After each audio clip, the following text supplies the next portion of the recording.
Well, the gang is back together for another week of the NFC West Huddle. I'm joined by Megan Plain in Phoenix, Keyshawn Ward in San Francisco, and Ryan Dyrud in Los Angeles. The Seahawks obviously got a head start on the preseason with Game 1 last night against Pete Carroll and the Las Vegas Raiders. Lots of takeaways there, but the rest of you cover teams who play on Saturday. So I want to know from each of you to start things off, what's the biggest headline from this week heading into preseason game number 1? Ryan, let's start with you and the LA Rams. Well, as everyone knows, the Rams do not ever play any starters. Usually they don't even play their backups sometimes if they're a high-priority backup. So probably no Jimmy Garoppolo playing. But I think the big storyline is still kind of how these little injuries have started to stack up. It's been well documented. Matthew Stafford with his aggravated discs now and seeing a spine specialist. Just yesterday, though, Sean McVay told us that he is going to be doing a workout tomorrow pregame, and if it goes well, he'll actually be back at practice on Monday. So I think a lot of Rams fans can finally breathe a sigh of relief if that does go well. But yesterday, Verse was banged up, so he's now week to week, as McVay likes to say. Puka Nacua, week to week. Manuel Forbes, week to week. Nate Landman, week to week. So none of these starters would play in the preseason, but a lot of them being week to week in training camp is not ideal, as we are now just 2 weeks away or so from the regular season. But big storyline, Matthew Stafford potentially finally seeing the field next week. So we'll keep you posted on that. All right, thank you for that update, because that is something that we've been talking about here in Seattle. The Rams, obviously, in a lot of different Vegas betting odds, are the favorite to win the NFC West. All right, Keyshawn, I know the 49ers had joint practices this week. How did they go? It went pretty well. There was a couple of injury scares. Our first-round pick, Kyren Williams, hyperextended his knee, so didn't really get to see a lot of him after that. But I believe that the Niners did pretty well at the end of the practice because, like we mentioned before the show started, the Broncos, they won the first half, but Brock Purdy said they turned things up when they kind of got into rhythm, and that was well on scene because Ricky Pearsall was torching the defense a lot throughout that joint practice. But what we can look for in this first preseason game is the talk of the whole training camp, the defensive rookies on our Niners defense. Who's going to stand out?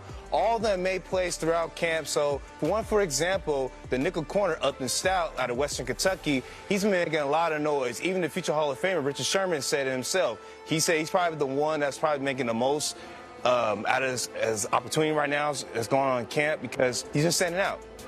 But I want to know who's going to make the great first impression to Robert Saleh to show who should be a starter on the 49ers defense. Ooh, okay. I can't wait to see. And Megan, what stood out for the Cardinals this week before they faced Kansas City Saturday? Yeah, I'd say just where they are with the corner position, because that was an area early on in camp that saw some injuries. But, they've had guys step up. Will Johnson, the young guy that they drafted this season, he's really been impressing. He's got the older guys on the team, the veterans, talking about how he already looks like a guy who's going to play many years in the NFL. So to already see some guys step up in a position of need due to injuries has been cool to watch. Then, of course, the offensive line, I know it's not the super exciting position, right? But they brought in Will Johnson. He, of course, had an injury last season. They decided to re-sign him on a one-year deal. So that was a big deal this week because it adds some depth to that offensive line. Of course, as you all know, as the season goes on, right, you're going to need depth at that position. So for them to have that there, depth on that side of the ball on the offensive line, they've already got a good thing going on the defensive line with all that they've done in the offseason. So it's just guys stepping up, guys that are being brought in. They're helping to kind of shore up some of that depth that they really needed. Yeah, honestly, when it comes to offensive line moves, no one gets more excited than Seahawks fans. I totally understand that. When it comes to the Seahawks, you guys, I don't know a more exciting headline than a preseason game ending in a tie, right? Former Hawks head coach Pete Carroll had a warm welcome back at Lumen Field as the new head coach of the Raiders. He was having fun with fans, with Blitz, the Seahawks mascot, throwing bubble gum, literally throwing bubble gum into the crowd. But after a really solid first half by Seattle and a 16-3 lead, Pete manufactured one of those classic comebacks, outscoring the Hawks 20-7 in those final two quarters. Seattle had to block a field goal to preserve the 23-all tie by the end of it. Mike McDonald played 3, maybe 4 of his starters on the offensive line, including first-round pick Gray Zabel. They looked good, and honestly, for the first 2 drives, they were facing most of the Raiders' defensive starters, so it was good to see them push. They made some push and movement and holes for the offense and the run game. They were efficient enough, I think, in the run game to show that offensive coordinator Clint Kubiak and his coaching staff is making a difference. He called the game like we predicted, much more balanced than last year. Remember, last year they passed the ball at the 5th highest rate in the league with Ryan Grubb and Geno Smith at quarterback. And then rookie receiver, who we'll talk about in a bit, Torrey Horton, really stood out. More on that a little bit later. As we move on, who do you think each of your fan bases wants to be talking about after the first preseason game? And for a good reason. Unless you have a bad one, throw it out there. Keyshawn, let's start with you and the 49ers on this one. Yeah, so originally I was going to say Kyren Williams, but like I just mentioned, he hyperextended his knee, so I highly doubt he's going to start or play more than one series. So the other rookie that Niner fans probably want to talk good about is probably the wide receiver Jordan Watkins, because Watkins brings a different element to this offense. The Niners wide receiver room, they have a lot of possession receivers, but Watkins has that 4.3 speed, could really kind of take the top of a defense. So it's going to be interesting to see what he does against the Broncos in this preseason game. And also, I just think that that's probably the one position that has the most in-depth competition, because the 1 and 2 is already secured. With Brandon Ayuk being out probably till week 10 or longer, I think the Niners really want to see who's going to establish himself as that third receiver. So it's interesting to see what Watkins does against the Broncos on Saturday. No doubt. All right, Megan, who would Cardinals fans most want to see go out and have a day in Game 1? I think this is probably a pretty easy answer here. Marvin Harrison Jr., of course, last season there were high expectations for him going into the year.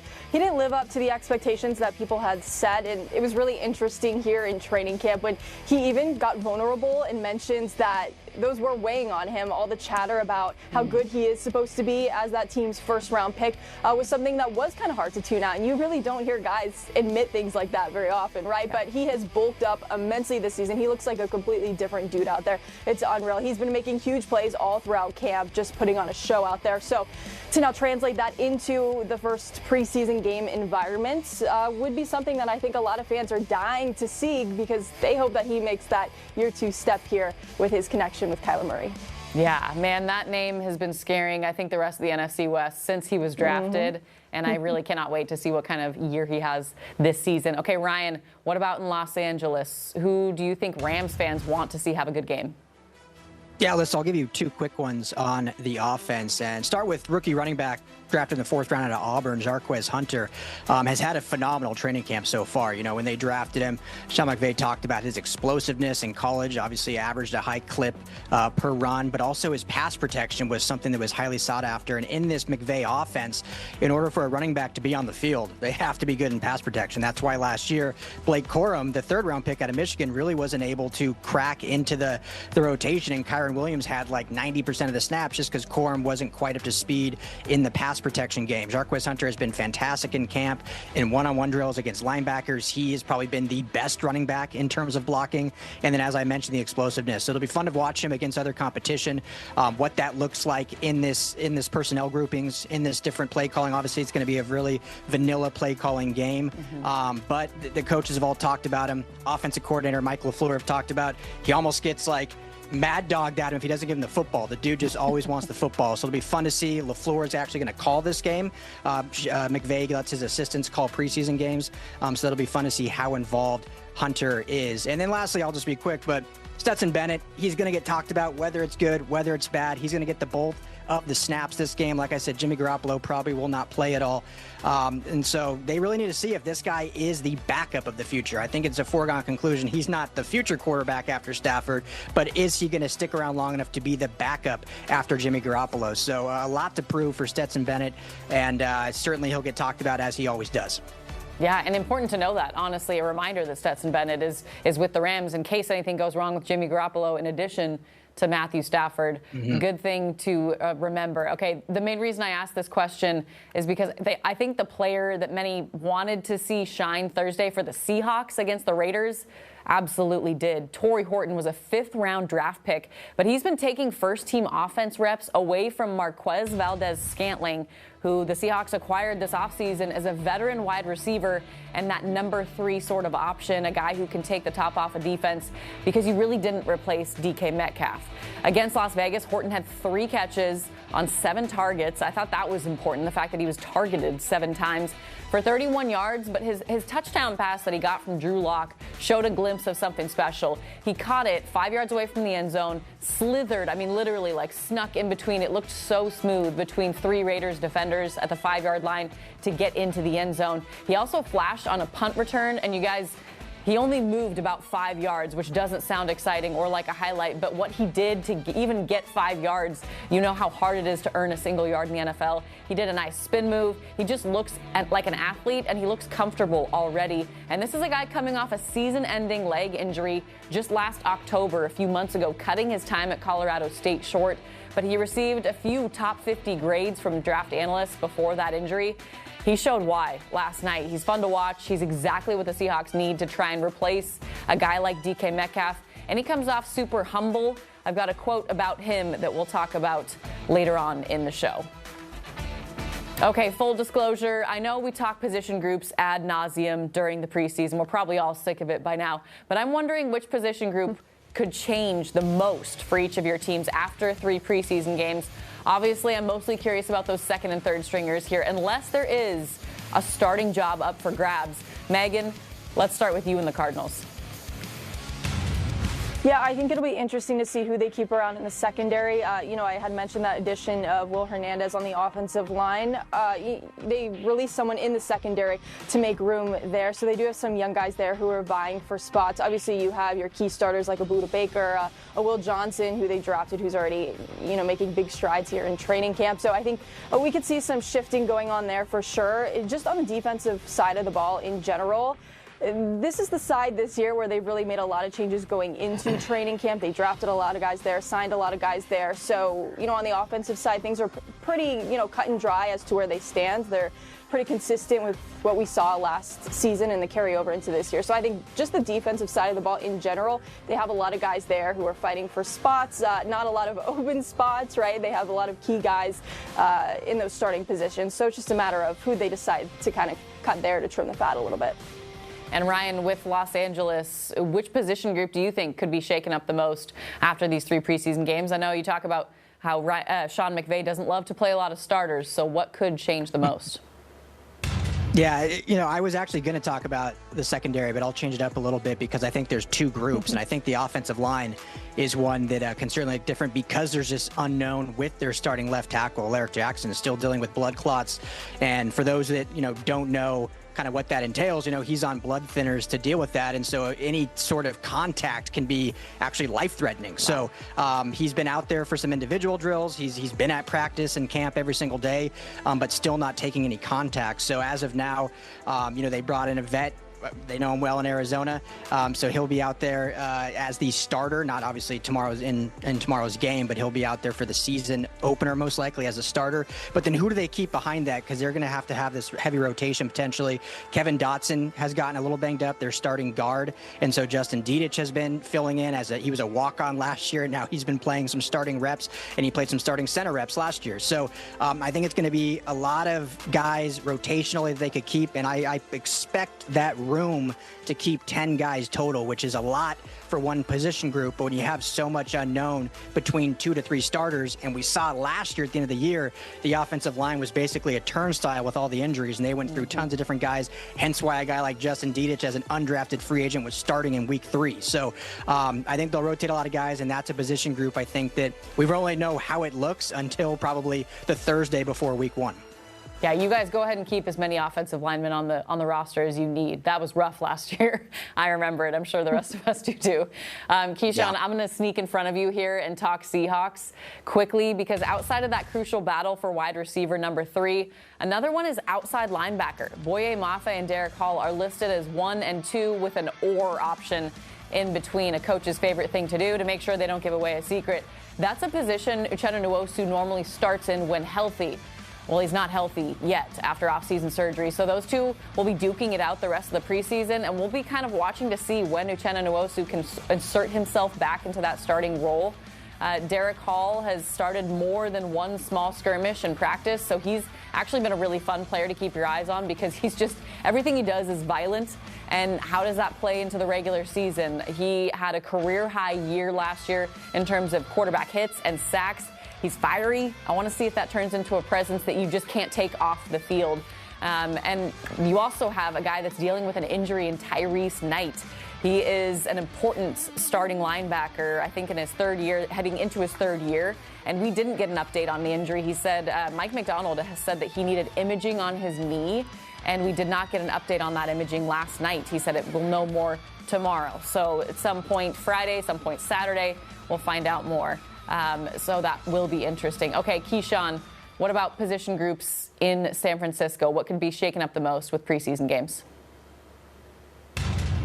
Well, right now, the safety position, because it already looks different coming into the preseason because Tyler Newfungus in Denver and Malik Mustafa is recovering from a torn ACL. So right now, it's pretty much a four-way battle between Jason Pinnock, Jair Brown, Marcus Siegel, and Richie Grant.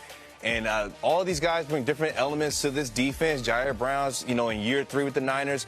Pinnock is probably the most season in this defense because he played on Robert Saleh in the New York Jets uniform his rookie year 2 years ago. And then Richie Grant is a veteran who could play inside the box in the middle of the field. And Marcus Siegel is a rookie who has such raw ability and has speed that can really help on the back end. So it's interesting to see who's going to kind of rise to the top in that position battle for the safety positions. Ooh, okay, so secondary on a lot of your minds, I can tell. For some of you, secondary, not a problem with the Seahawks. They are loaded, and I know, Megan, it sounds like Arizona is loaded up there too. Okay, so one other topic that we have to talk about. I love knowing what kind of quotes are being said between coaches, players, assistant coaches, equipment staff, whatever you guys have been hearing. I want to know some of the funniest quotes, some of the most maybe insightful quotes that help us, up here in Seattle or in all these other markets, learn about a certain player. Anything stand out specifically? Ryan, I'm going to put the pressure on you first. Anything stand out with Rams and the quotes? Oh, yeah, a lot of pressure here to go first. But, no, got to go with Kyren Williams. Just signed, a 3-year extension, $33 million, 11 per year, $23 million guaranteed. So he's always been a player, a fan favorite that, has just embraced L.A. and embraced the Rams culture since being here. I always love being able to talk to him anyway, and he's a guy that, will do anything. Basically, thing he always says is, hey, whatever McVay wants me to do, I'll do. Like, run the ball, pass pro, catch the ball. I'm here to just play football and do what the coach asked me to do. But after his extension, we all got to talk to him, and a couple quotes. One was, almost like a proposal. He just said, I can't believe they said yes. And essentially, through the off season, his agents, Drew Rosenhaus, there were murmurs that they were going to be asking for that 14, 15 million per, which would have put him in the top 3 with Derrick Henry and Saquon Barkley. None of us really believed that would happen, but apparently he kind of went to the Rams with this 11-ish million, and they said yes, and they signed the deal, and he was thrilled with it, obviously, and he's happy to be a Ram for at least 3 more years. And the other one along those lines is he's really close with his mom, and came out and said, now my mama can retire. She's never got to work again. So always awesome when you hear those stories and these players that when they do hit their paydays, because, as fans, a lot of times we see these numbers and these millions of dollars that are so astronomical compared to what a lot of working people make. But seeing that they can do other things with it and support a lot in their family and, give back to those that have helped them get to where they are is always so cool to see. So he was thrilled. Rams fans are thrilled. And the organization obviously happy to have him locked up and no more questions about his contract. That'll be the favorite quote, I think, is not having to answer anything anymore. I'm sure he's over it. I mean, you see the players' faces whenever they have to answer questions about contract stuff. They just really love it. Sarcasm there. And also, I think we all just became big fans of him for that mama quote. Go retire. Go enjoy your free time. Your son's going to work hard for you. Okay, Keyshawn, over in San Francisco, what quotes stand out to you in the training camp session? So far, I would have to say when Robert Saleh called his rookie defensive tackle, C.J. West, a little fire hydrant. When you first initially hear, it's kind of like, is that a compliment or is that a good thing or bad thing? And when C.J. West responded to when he heard it after the podium, he was kind of like, I'll run with it. My DC gave me a nickname. I'll take it. Because I think he called him because he's 6'1" at 315 pounds. He's real short in stature for his position, but it's a compliment because Saleh was trying to say he's so powerful you can't move him. So it's like, I'll take it, but that's probably the one that stood out the most to me throughout training camp so far. Yeah, I think a fun challenge for us as a group, just go tell your friends that they remind you of a fire hydrant and see how they take it. I'm sure all of them will view it as a compliment. Megan, what about up in Arizona with the Cardinals? Any quotes stand out to you so far? I would say all of the conversations surrounding Calais Campbell. He's been in the league a long time, right? 18th season, not a big deal. He started with the Cardinals. He's back, which is really exciting for the fan base. But when you look at the way the players talk about him, there's obviously a lot of respect, don't get me wrong. But a lot of guys love to bring up his age and just how old he is. They love to point out they were just in elementary school, when they were watching him in the league, making conversations like that. But of course, on the respect side of things, it's not just guys in his position group on his side of the ball that go to him for different advice and how to last in the league as long as he has. It's guys on the other side of the ball too. I mean, Zay Jones, a wide receiver, is going to Calais Campbell, a defensive end, and asking him to tell him everything that he needs to know if he wants to last in the league. So everybody on the roster has so much respect for him. Monty Austin, for the GM, made sure to mention, hey, yeah, the guy's been around a long time. He needs his veteran days, right? Yeah. But he's here because the guy can still play really good football. So it's a nice give and take all throughout camp that we've seen from guys roasting Calais for being pretty old compared to the rest of the roster, and then guys also talking about just the wealth of knowledge that he brings to the locker room. Okay, for clarification, how many years in the league did you say he has? 18. It's a long time. 18.